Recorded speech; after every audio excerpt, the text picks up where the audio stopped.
Assalamualaikum warahmatullahi wabarakatuh. Kami dari kelompok 6 akan mempresentasikan tentang implementasi teori graf pada studi kasus supply chain management Indomaret yang akan dipresentasikan oleh Eko Putra Adriansyah dan Muhammad Nizar Afandi. Oke, baik.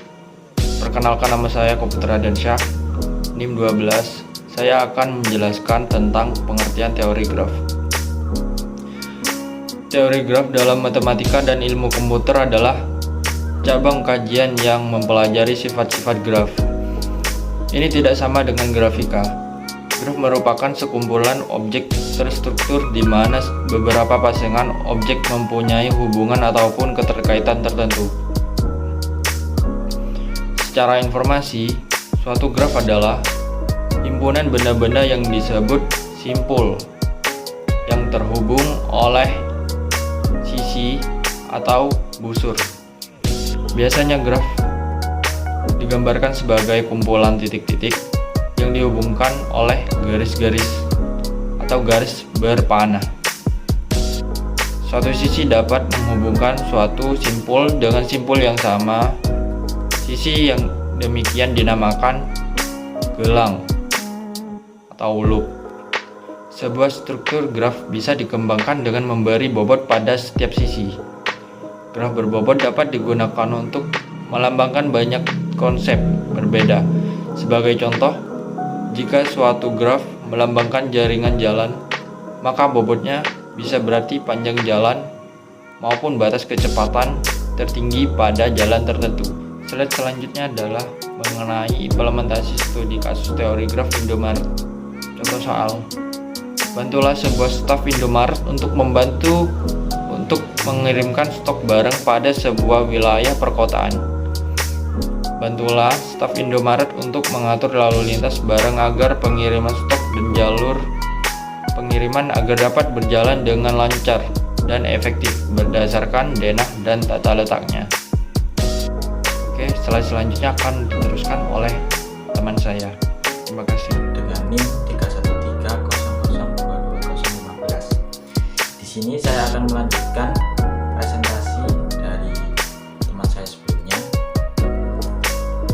Di sini kita melihat denah lokasi perkotaan, di mana ada dua jalur, yaitu jalur satu arah dari bawah menuju ke kiri, lalu denah lokasi perkotaannya ada di jalur di sebelah kanannya.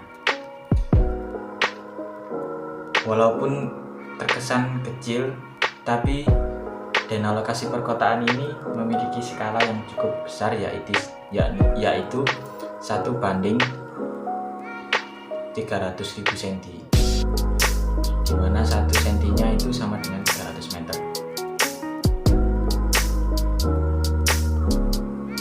Dan di sini juga terdapat keterangan di mana gedung merah itu merupakan gedung dari Indomaret, yang dimana kita nanti akan mengirimkan supply chain management kita ke Indomaret tersebut. Dan gedung biru merupakan gedung-gedung lain yang bukan merupakan supply chain management kita. Di sini juga terdapat jalur atau jalan yang hanya memiliki satu arah, dan ada juga yang memiliki dua arah, di mana untuk jalur yang satu arah kita tidak bisa melawan arus atau melawan arah perjalanan. Untuk yang selanjutnya, yaitu langkah yang harus kita lakukan adalah memberikan titik-titik pada Indomaret yang akan kita supply, di mana di sini saya dan teman-teman saya memberikan koordinat acak kepada titik-titik tersebut, di mana ada titik A1 sampai A9. Bisa disimak terlebih dahulu atau dicermati.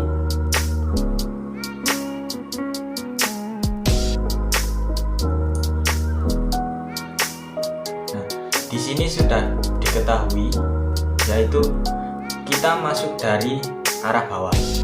Dan kita masuk, pertama kali yang kita lewati itu adalah koordinat A4. Lalu kita melewati koordinat A1, dan melalui A1 kita bisa memiliki dua opsi, yaitu kita lanjut ke titik A2 atau kita pergi ke titik A5. Dan nantinya kalau kita pergi ke titik A5, otomatis kita memiliki dua opsi jalur lagi, yaitu kita kembali ke perempatan awal kita pergi tadi dan juga lanjut ke titik A2. Sedangkan jika kita memilih untuk langsung lanjut ke A2, otomatis kita harus putar balik untuk menuju ke A5, titik A5 lagi. Dan disinilah fungsi teori graf. Lanjut ke selanjutnya.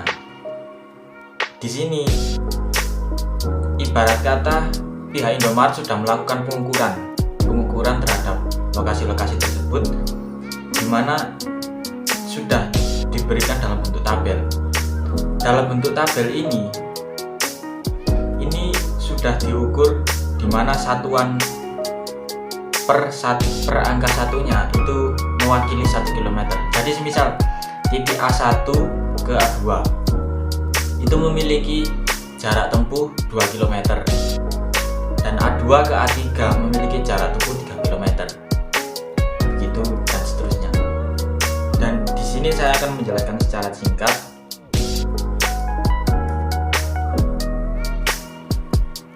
Nah, untuk dana lokasi perkotaan yang menggunakan hanya titik Indomaret ini merupakan sebuah gambaran simpel, di mana kita mulainya dari A4 lalu menuju A1, dari A1 ke A5. Anggap saja denah ini merupakan penyederhanaan, di mana agar kita tidak bingung mana jalan, nanti ada gedung-gedung lain. Jadi di sini dibuat simpel, atau dalam istilah lain itu biasa disebut bentuk graf. Lalu bagaimana cara kita mencari rute atau koordinat yang paling cepat? Di sini kita kembali ke slide sebelumnya yang bentuk tabel. Dari dana yang kita lihat tadi kan kita sudah tahu kalau titik pertama yang kita datangi adalah titik A4. Jadi di sini kita mencari koordinat dari titik 4 yang mana yang lebih cepat untuk menuju ke titik selanjutnya. Di sini kita tahu dari A4 kita menuju titik yang paling cepat adalah titik A1. Dari mana kita tahu? Kita lihat yang sebelah kiri, yang kolom A yang sebelah kiri. Kita mencari ke kanan, mana dari angka-angka tersebut yang paling cepat. Di sini yang paling cepat adalah A1 yang memiliki nilai 4, di mana seperti yang dijelaskan tadi, dana memiliki ukuran satu nilai sama dengan 300 meter. Jadi otomatis jarak tempuh dari A4 ke A1 itu adalah 4 dikali 300 meter atau 1,2 kilo. Itu adalah jarak tempuh tercepat. Lalu dari A4 kita sudah menuju ke titik A1. Kemudian dari A1 yang kita lihat yang A1 sebelah kiri, itu kita mencari ke kanan mana yang paling pendek. Di sini kita menemukan A5. A5 memiliki nilai 3. Otomatis dia yang paling sedikit. Jadi dari titik A4 kita menuju A1, lalu kita menuju ke A5. Selanjutnya dari koordinat A5 kita mencari nilai yang paling kecil, dimana dari A5 kita mengetahui kalau paling cepat itu adalah A4, sedangkan A4 sudah kita lewati.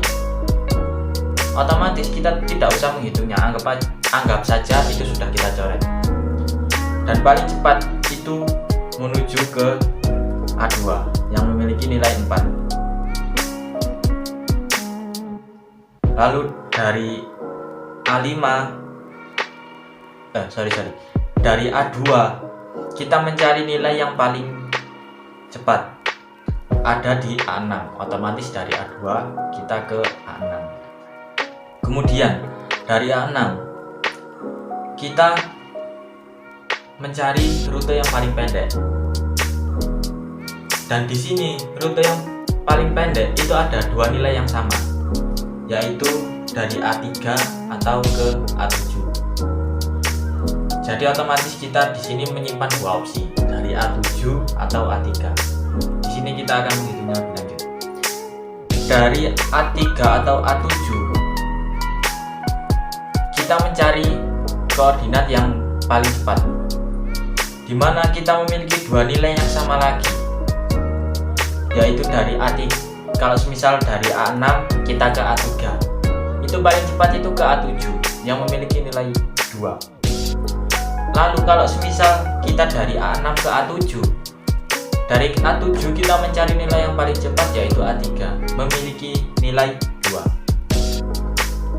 Dimana kedua opsi tadi memiliki dua nilai yang sama, otomatis kita mempunyai dua cara, dimana dua cara tersebut kita mempunyai hasil akhir yang sama atau jarak tempuh yang sama. Jadi kita ibarat kata terserah kita mau ke A3 atau A7 terlebih dahulu, nantinya hasil akhir itu akan sama. Lalu lanjut, misal dari A3 atau A7 kita mencari koordinat yang paling dekat. Di sini kita menemukan A8 yang memiliki nilai 2. Dari A8 kita otomatis sudah tidak ada titik lagi yang akan kita lalui kecuali titik A9. Jadi nilai atau hasil akhir yang akan kita temui itu ada di slide terakhir. Di sini kita memiliki dua opsi, A4, A1, A5, A2, A6. Di sini kita bisa ke A7 atau ke A3. Sekian dari saya kembalikan kembali ke teman saya. Baik, sekian dari kami dari kelompok 6. Wassalamualaikum warahmatullahi wabarakatuh.